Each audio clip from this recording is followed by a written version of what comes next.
எல்லாத்தையுமே மாற்றுறதுக்கு நம்ம அண்ணனுங்களால முடிஞ்சது. ஆனாலும் அவங்க ரொம்பவே கஷ்டப்பட்டுருந்தாங்க.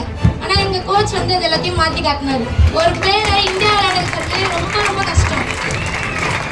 எங்கள் கோச் வந்து ஒரு பர்சன்ட் கூட நெகட்டிவாக எதுவுமே எடுத்துகிட்டு வரவே இல்லை. ஃபுல் அண்ட் ஃபுல் பாசிட்டிவாக தான் சொல்லி தருவார். இத்தனைக்கும் ஸ்போர்ட்ஸ் மட்டும் லைஃப் இல்லை, இது எஜுகேஷனும் லைஃப்னு சொல்லிட்டு எங்கள் டீம்லேயே ஷாலினி பிரியா ஐஏஎஸ், அப்புறம் ஜெயஸ்ரீ ஐஏஎஸ், சிவசக்தி ஐஏஎஸ், அவங்க 3 பேருமே இப்போ ஐஏஎஸ் அகாடமியில் படிக்கிறாங்க. அது எல்லாமே எங்கள் கோச் ராஜு சார் தான். அதனால் ரொம்ப நன்றி.